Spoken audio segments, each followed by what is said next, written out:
Hello mga ka-friend! Kamusta po ang lahat? Yan, kakain na naman ng anak ng inay. Ang pagkain natin ngayon ay Pinoy almusal. Yan, Pinoy almusal na kasama na rin ang pananghalian natin din. Lahat-lahat na yun nandito na. Meron tayo din ng corned beef, talong, tapos rin pusit na binilad ata. Ano ba tawag sa ano nito? Basta siya yung pusit na binilad. Itlog at spam. Meron din tayo din ng crab and corn soup. Yan. Gutom na naman ang anak ng inay. Kain tayo. Thank you Lord sa blessing. Mga ka-friend, unahin natin din sa sa sabaw. Masarap ang may sabaw. Medyo maingay si Kylie at naglalaro doon. Tinanggal ko sa playpen. Ano yan kaya spam?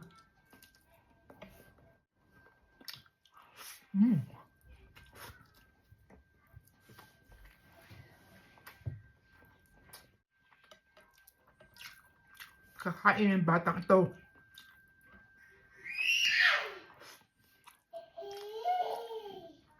Wala pala akong suka. Wala akong suka. Suka. Tatry natin tong dried pusit na galing Cebu. Kainin ng batang ito. Talaga naman.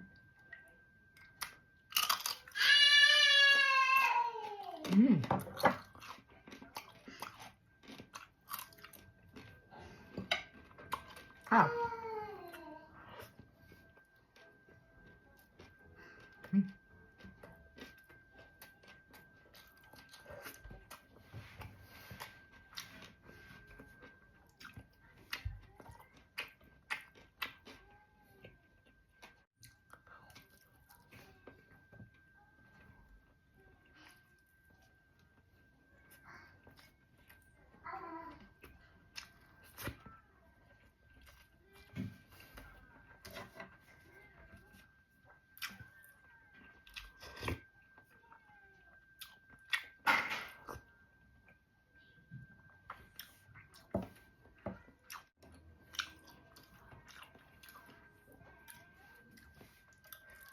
Corned beef.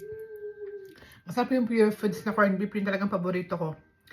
Pag umuwi ako ng Pilipinas, bibili talaga ako ng corned beef ng Pure Foods. Madami-dami.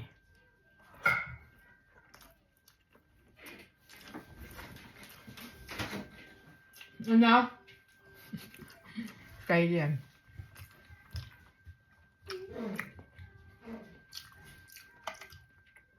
Talong. Pag wala kaming ulam nung bata pa ako, walang maipaulam ang aking ina, talong lang, masaya na ako. Ayos na ayos sa solve na.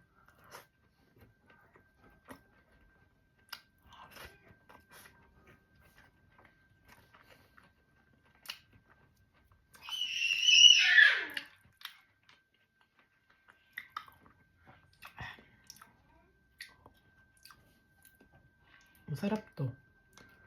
Dried pusit na to. Tsaka yung danggit. Alam mo yung danggit? Gustong gusto ko rin yun. Danggit.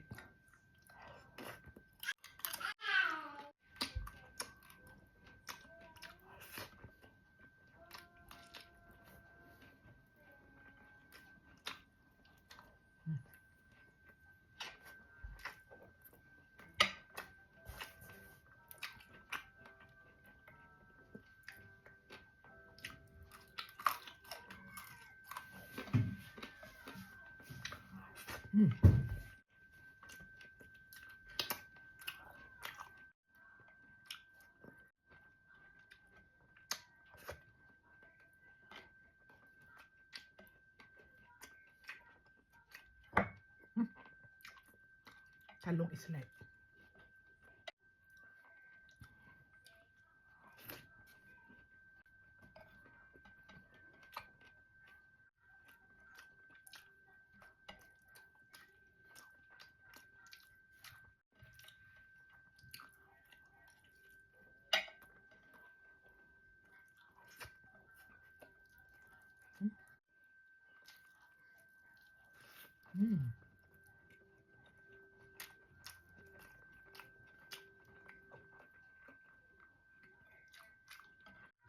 Yan ka rin.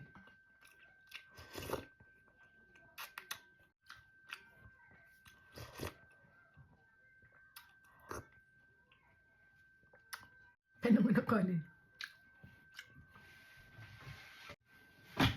Akala ko sapat na yung kanin ko, ulang pa pala. Sorry naman. Konti lang bulos. Ayan o. Napaibig na naman ako din sa ano. Sa anong are.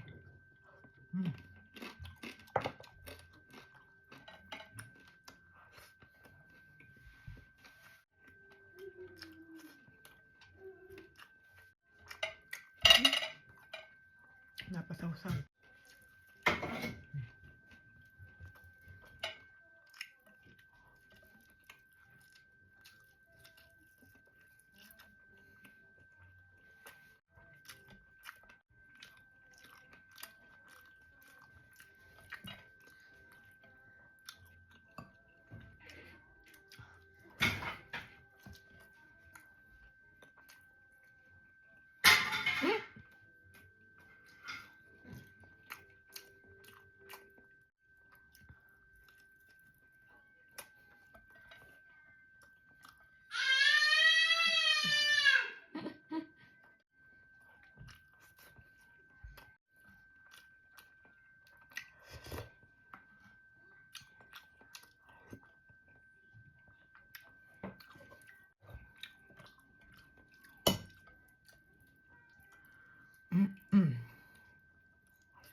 Sarap.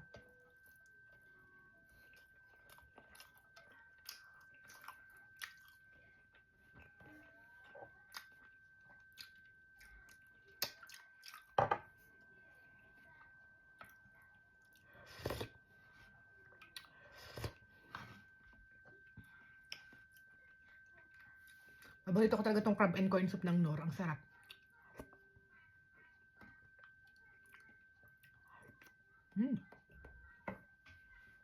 Pag hindi ako nakakapagluto ng mga sabaw-sabaw,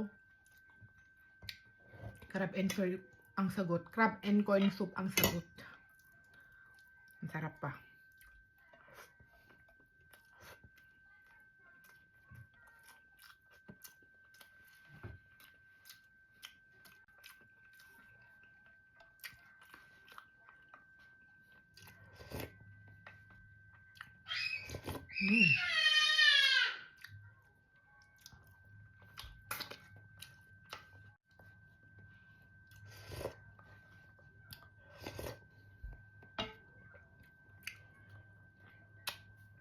Ayos.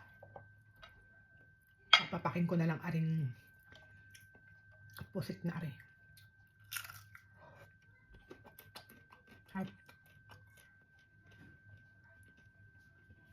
At sa suka. Asim.